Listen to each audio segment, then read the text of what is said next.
ગુજરાતની બે પેટા ચૂંટણી, એક વિસાવદર અને એક કડી. આ ચૂંટણી પૂરી થઈ ગઈ પણ હજી ચર્ચાઓ ચાલુ છે. ચર્ચાઓ એટલા માટે કેમ કે ચૂંટણીના પરિણામો આવ્યા અને પરિણામ બાદ અનેક રિએક્શન પણ છોડતી ગઈ છે.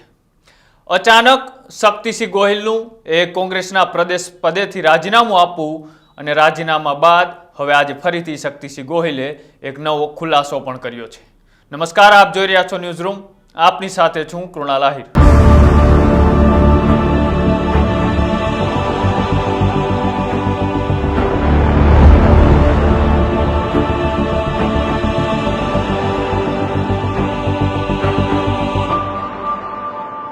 બે 2024 લોકસભાની ચૂંટણી પછી અચાનક કોંગ્રેસના દિગ્ગજ નેતાઓનું ગુજરાત પર ફોકસ થવું, ગુજરાતમાં અવારનવાર આવવું, ગુજરાતની અંદર કોંગ્રેસનું અધિવેશન મળવું અને એવી વાત કરવી કે 2027માં ભારતીય જનતા પાર્ટીના ગઠ સામે હવે કોંગ્રેસ દમખમથી લડશે અને સરકાર પણ બનાવશે. પછી રાહુલ ગાંધી ફરી ગુજરાત આવે છે અને ગુજરાતના નેતાઓને ઢંઢોરે છે અને કહે છે કે લગ્નના ઘોડા અને રેસના ઘોડાને તાત્કાલિક અલગ કરવામાં આવે. જે સ્થાનિક નેતાઓ છે એ નાના વિસ્તારમાંથી આવે છે, તેમનો અવાજ વિધાનસભા સુધી પહોંચે તેના માટે નેતાઓને જવાબદારી સોંપવામાં આવી. જિલ્લા અને શહેરના જે જિલ્લા પ્રમુખો છે તેમની વરણી કરવા માટે દિલ્હીથી નેતાઓને અહીંયા મોકલવામાં આવ્યા. રિપોર્ટ તૈયાર થયો, તેમાં પણ વિવાદ અને વિખવાદ થયો અને બાદમાં રાહુલ ગાંધીના એક્શન પ્લાન બાદ ગુજરાત કોંગ્રેસની એક પરીક્ષા હોય તે રીતના બે પેટા ચૂંટણી, એક કડી અને બીજી વિસાવદર. કડીની અંદર કોંગ્રેસને થોડું એવું પ્રભુત્વ મળ્યું, થોડા એવા મતો મળ્યા, પણ જીત ના થઈ. તો સામે વિસાવદરમાં પણ એ આમ આદમી પાર્ટી સાથે તેમને ગઠબંધન પણ ના કર્યું અને એકલા હાથે લડવાની તૈયારીઓ દર્શાવી. ત્યાં પણ શક્તિસિંહ ગોહિલ સહિતનું કોંગ્રેસનું આખું નેતૃત્વ મેદાને ઉતર્યું હતું. સામે ભારતીય જનતા પાર્ટી પણ હતી, પણ બંનેની હાર થઈ અને આમ આદમી પાર્ટીના ગોપાલ ઇટાલિયાની જ્યારે જીત થઈ ત્યારે અચાનક શક્તિસિંહ ગોહિલ પોતાના પ્રદેશ પ્રમુખ પદેથી રાજીનામું આપે છે અને હારનો સ્વીકાર પણ કરે છે.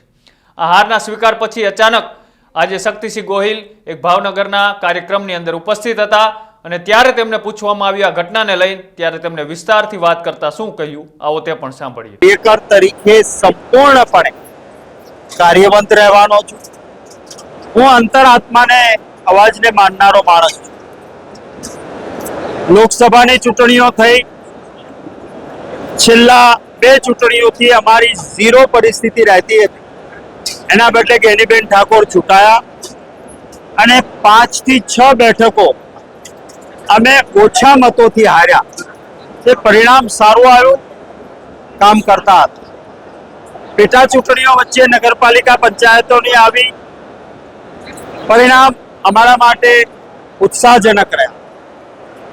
જે 72 નગરપાલિકા, 2 તાલુકા પંચાયતની પેટા ચૂંટણીઓ આવી, એમાં પણ મેં મારી રીતે એનાલિસિસ કર્યું તો પરિણામ આંકડાઓની દ્રષ્ટિ, પરિસ્થિતિની દ્રષ્ટિએ સુધારાજનક હતા.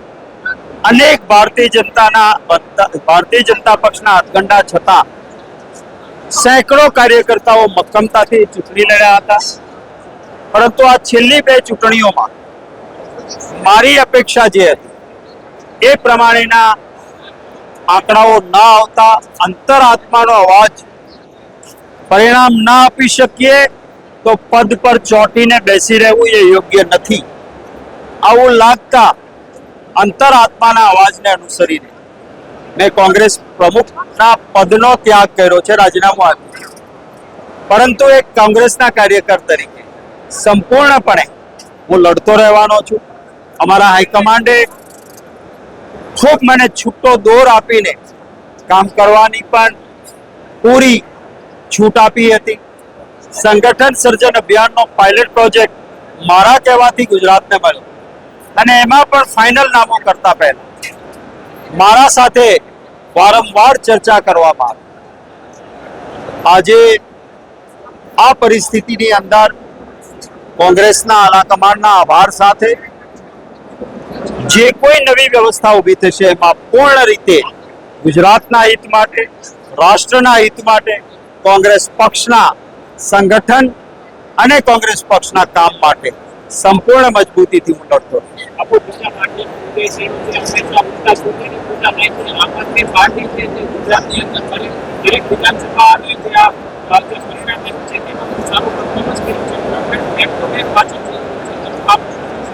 તમે એક વસ્તુ સમજો, ગુજરાતે ક્યારેય થર્ડ ફ્રન્ટને સ્વીકાર્યો નથી. ભાઈ ગોપાલભાઈ ઇટાલિયાની વ્યક્તિગત જે કંઈ ગોઠવણ હતી એનો વિજય થયો. એ જ આમ આદમી પાર્ટી એને કડીમાં ડિપોઝિટ ગુમાવી. બંને સાથે જ ચૂંટણીઓ હતી ને. જો આમ આદમી પાર્ટી સારું કરવા માંડી હતી તો ત્યાં શું પરિણામ આવ્યા? આખા ગુજરાતની નગરપાલિકાઓની ચૂંટણીઓ ગઈ, શું પરિણામો આવ્યા? ગુજરાતે ક્યારેય ત્રીજા પક્ષને સ્વીકાર્યો નથી. ગુજરાતમાં હંમેશા બે પક્ષવાળી જ વાત રહી છે અને એટલા જ માટે આગામી દિવસોમાં અમારા રાષ્ટ્રીય લેવલ પર ગઠબંધન છે. ગુજરાતમાં ત્રીજી પાર્ટી ચાલી નથી, ચાલે નહીં. 2022માં ખૂબ પૈસા વાપર્યા આમ આદમી પાર્ટીના નેતાઓ દરેક ચેનલ પર કહેતા હતા, लिख के ले लो कांग्रेस जीरो होगी और हम सरकार बनाए. તમારી પાસે જૂનું ફૂટેજ હોય તો જોજો. પરંતુ એ પછી શું થયું? મુખ્ય વિરોધ પક્ષ તો કોંગ્રેસ પાર્ટી જ રહી. આમ આદમી પાર્ટીની સંખ્યા તો નજીવી રહી.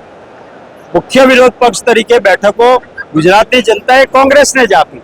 એટલે ત્રીજો પક્ષ અહીંયા ચાલતો નથી. ભૂતકાળમાં સ્વર્ગસ્થ ચીમનભાઈ પટેલ રાજકારણના ચાણક્ય કહેવાતા.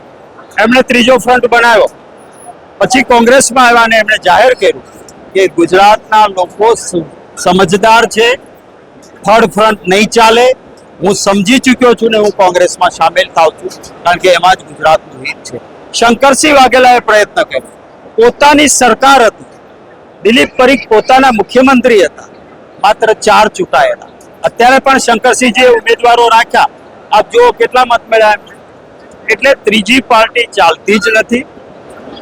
એકાદ વ્યક્તિ વ્યક્તિગત રીતે આપ જુઓ, દિલ્હીમાં આમ આદમી પાર્ટીની સરકાર રહ્યા પછી અરવિંદ કેજરીવાલજી એમનો મુખ્ય ચહેરો, એ પોતે ચૂંટણી હારી ગયા દિલ્હીમાં. એટલે ગુજરાતમાં તો એ સવાલ નથી. લોકોના આશીર્વાદ મળશે, કોંગ્રેસ બળવત્તર બનીને આગળ વધશે. હવે આ બધી ચર્ચાઓ વચ્ચે એક સવાલ એ થાય કે કોંગ્રેસ અત્યારે મૃતપાય અવસ્થામાં છે અને કોંગ્રેસનો અંદરનો એટલો વિખવાદ વધી ગયો છે કે અંતે શક્તિસિંહ ગોહિલને રાજીનામું આપવું પડ્યું. અને હવે ચર્ચા હોય છે કે ગુજરાત કોંગ્રેસના નવા પ્રદેશ પ્રમુખ કોણ? કયા રેસના ઘોડાને એ કોંગ્રેસ મેદાને ઉતારે છે 2027ની જવાબદારી સાથે, એ હવે આગામી દિવસોમાં જોવાનું રહ્યું. પણ હવે નામો અનેક ચર્ચામાં છે. નામમાંથી કયું નામ કોંગ્રેસનો કાંટાળો તાજ પહેરવા માટે તૈયાર થાય છે એ હવે આવતા સપ્તાહમાં જ્યારે નામની જાહેરાત થશે ત્યારે ખબર પડશે. પણ તમને શું લાગે છે આ શક્તિસિંહના નિવેદનને લઈ? તો અમારી કોમેન્ટ બોક્સની અંદર જણાવજો. આવા જ અહેવાલો જોવા માટે અમારી યુટ્યુબ ચેનલ ન્યૂઝ રૂમને આજે જ લાઇક કરો, શેર કરો અને સબસ્ક્રાઇબ કરો. નમસ્કાર.